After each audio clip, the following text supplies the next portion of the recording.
All right, young scholars, let's take a look at Activity 29, Negotiating Voices. One of the most common errors I see in young writers' essays is choosing evidence that is too long. Perhaps a young student will select a piece of evidence that is 3, 4 lines long because they feel like they need to use the entire quote from that author. I want to encourage you to use a variety of lengths in your evidence. One of the things that Nash does very effectively is uses short pieces of evidence, just a phrase or perhaps a few brief words effectively. Nash uses many brief quotations, one word, a short phrase, or a sentence to help him make his arguments more forceful and persuasive.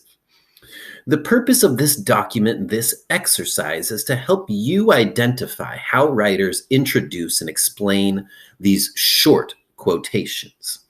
So I have given you 4 shorter quotes here, 4 short pieces of evidence that Nash has used. The first here is one of those beginning quotes from Thoreau.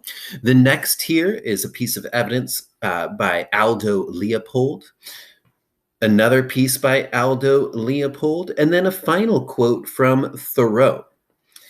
I want you to go back, look at where these pieces of evidence are located in the text. And just to note or discuss with a partner how Nash is using these quotes or these pieces of evidence effectively.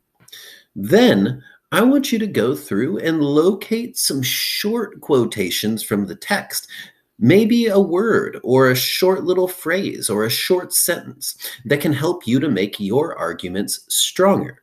As you revisit the text looking for these quotations, which you're going to be doing in the next assignment anyways, consider the questions below.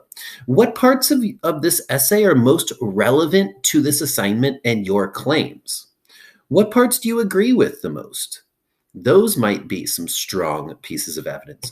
What parts do you disagree with? Think about those for your counter argument. What is one statement from the text that essentially sums up your opinion? What specific information could you use to support your claims? Is there a sentence or passage that sums up or is representative of the author's whole position or approach? Is there something in the text that's particularly well said? Something that will support or refute your position? Any controversial statements that you would like to look at in more depth?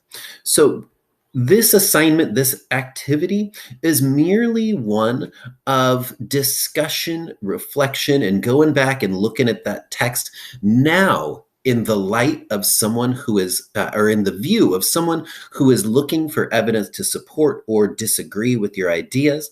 This works great if you do it with a partner. But yeah, review how Nash is using evidence and apply some of those techniques, those skills to your own writing.